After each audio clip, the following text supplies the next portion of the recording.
Isaías capítulo 4. Naquele dia restarão tão poucos homens que 7 mulheres brigarão por um só e dirão: deixe que todas nós nos casemos com você, providenciaremos nossa comida e nossas roupas, só queremos seu sobrenome para que não zombem de nós. Promessa de restauração. Naquele dia, porém, o renovo do Senhor será belo e glorioso. O fruto da terra será o orgulho e o esplendor de todos que sobreviverem em Israel. Todos que restarem em Sião serão um povo santo. Aqueles que permanecerem em Jerusalém, que estiverem registrados entre os vivos. O Senhor lavará a imundície da bela Sião, removerá de Jerusalém as manchas de sangue, com o quente sopro de julgamento abrasador. Então o Senhor proverá sombra para o monte Sião e todos se reunirão ali. Durante o dia proverá uma camada de nuvem e à noite de fumaça e fogo ardente, que cobrirá a terra gloriosa, será abrigo contra o calor do dia e esconderijo contra as tempestades e chuvas. Isaías capítulo 5. Cântico sobre o vinhedo do Senhor. Agora cantarei a meu amado uma canção sobre seu vinhedo. Meu amado tinha um vinhedo numa colina muito fértil. Ele arou a terra, tirou as pedras e plantou as melhores videiras. No meio do vinhedo construiu uma torre de vigia e junto às rochas fez um tanque de prensar. Então esperou pela colheita de uvas doces, mas o vinhedo só produziu uvas amargas. Agora, habitantes de Jerusalém e Judá, julguem entre mim e meu vinhedo, o que mais poderia ter feito por meu vinhedo que não fiz? Porque, quando esperava uvas doces, ele produziu uvas amargas? Agora lhes digo, o que farei com meu vinhedo? Removerei suas cercas e deixarei que seja destruído. Derrubarei seus muros e deixarei que seja pisoteado. Farei dele um lugar desolado, onde as videiras não são podadas e a terra não é capinada. Um lugar cheio de espinhos e mato. Darei ordem às nuvens para que não derramem chuva sobre ele. A nação de Israel é o vinhedo do Senhor dos Exércitos, o povo de Judá é seu jardim agradável. Ele esperava colher justiça, mas encontrou opressão, esperava colher retidão, mas ouviu gritos de angústia. A culpa e o julgamento de Judá. Que aflição espera vocês que compram casas e mais casas, campos e mais campos, até não haver lugar para outros, e vocês se tornarem os únicos donos da terra. Mas eu ouvi o Senhor dos Exércitos fazer um juramento solene. Muitas casas ficarão desertas, até as belas mansões ficarão vazias. Um vinhedo de 10 geiras não produzirá 20 litros de vinho. 10 cestos grandes de semente só produzirão 1 cesto de cereais. Que aflição espera os que levantam cedo pela manhã, para começar a beber e passam a noite tomando vinho, para ficar embriagados. Em suas festas sempre há vinho e belas músicas, de lira e harpa, tamborim e flauta, mas nunca pensam no Senhor, não se dão conta do que Ele faz. Por isso meu povo irá para o exílio num lugar distante, pois não me conhece. Os nobres morrerão de fome e a multidão morrerá de sede. A sepultura saliva de ansiedade com a boca bem aberta. Os mais importantes e os mais simples e toda a multidão embriagada serão devorados. A humanidade será abatida, o povo será rebaixado. Até os arrogantes baixarão o olhar em humilhação. O Senhor dos Exércitos, porém, será exaltado em justiça. A santidade de Deus será demonstrada em sua retidão. Naquele dia os cordeiros encontrarão bons pastos, as ovelhas gordas e os cabritos comerão entre as ruínas. Que aflição espera os que arrastam sua perversidade, com cordas feitas de mentiras, que arrastam atrás de si o pecado como quem puxa uma carroça. Zombam de Deus e dizem: anda logo, toma uma providência. Queremos ver o que és capaz de fazer, que o Santo de Israel realize seu plano, pois queremos saber o que é.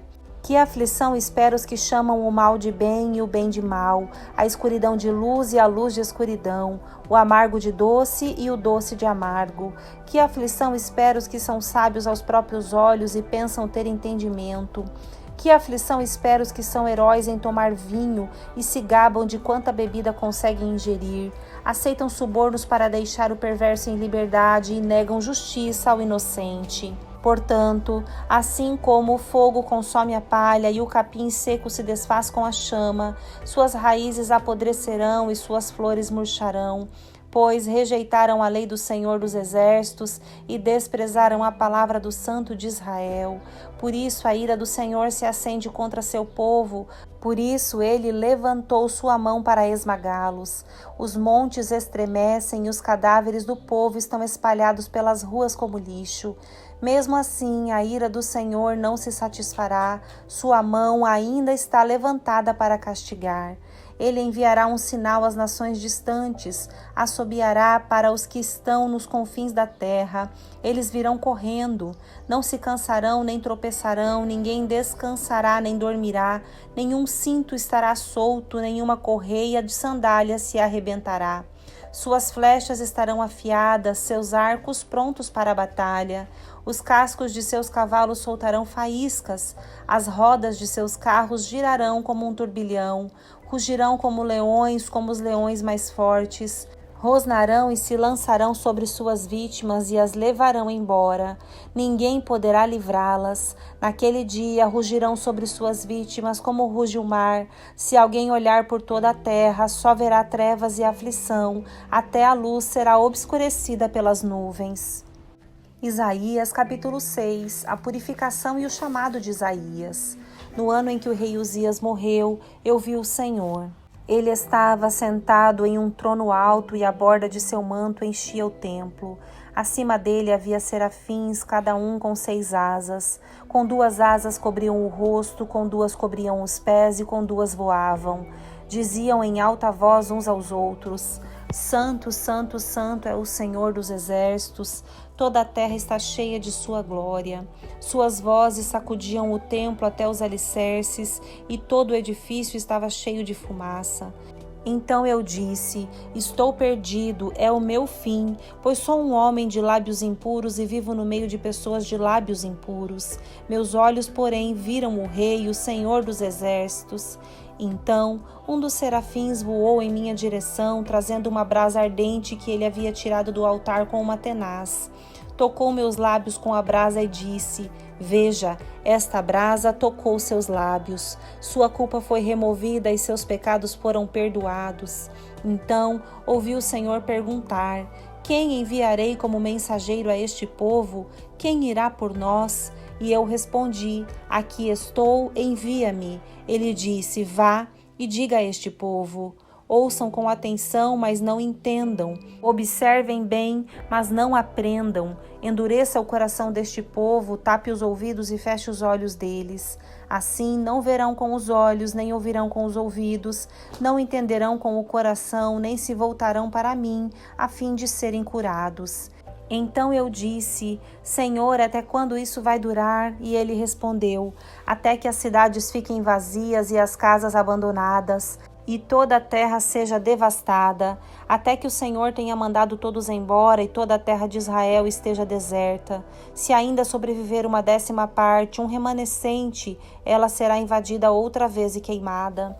Mas assim como o terebinto e o orvalho deixam um toco quando cortados, o toco de Israel será uma semente santa.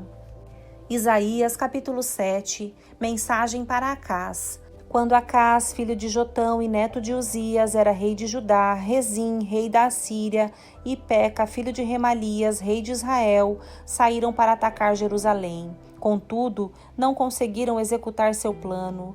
Havia chegado à corte de Judá a seguinte notícia: a Síria se aliou com Israel contra nós. O coração do rei e de seu povo estremeceu de medo, como árvores se agitam numa tempestade. Então o Senhor disse a Isaías: Pegue seu filho Sear-Jazube e vá encontrar-se com o rei Acás. Ele estará no final do arqueduto que abastece o tanque superior, perto do caminho para o campo onde se lava a roupa. Diga a Acás que pare de se preocupar e que não precisa ter medo da ira ardente daquelas 2 brasas apagadas, Rezim, rei da Síria, e Peca, filho de Remalias. É verdade que os reis da Síria e de Israel tramam contra ele e dizem: Atacaremos Judá e a conquistaremos, então colocaremos o filho de Tabeal para reinar sobre Judá. Mas assim diz o Senhor soberano: essa invasão não acontecerá, jamais ocorrerá, pois a Síria não é mais forte que sua capital Damasco, e Damasco não é mais forte que seu rei Rezim. Quanto a Israel, em 65 anos será esmagada e completamente destruída. Israel não é mais forte que sua capital Samaria, e Samaria não é mais forte que seu rei Pecã, filho de Remalias. Se vocês não crerem com firmeza, não permanecerão firmes. O sinal de Emanuel. Depois o Senhor enviou esta mensagem ao rei Acaz: peça ao Senhor, seu Deus, um sinal de confirmação. Pode ser algo difícil, alto como os céus ou profundo como o lugar dos mortos. O rei Acaz, porém, respondeu: não porei o Senhor à prova desse modo. Então o profeta disse: ouçam bem, descendentes de Davi, não basta esgotarem a paciência das pessoas? Agora também querem esgotar a paciência de meu Deus?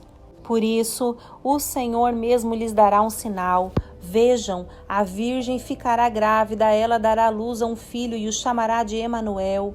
Quando essa criança tiver idade suficiente para escolher o bem e rejeitar o mal, comerá coalhada e mel. Pois, antes de a criança chegar a essa idade, as terras dos 2 reis que vocês tanto temem ficarão desertas.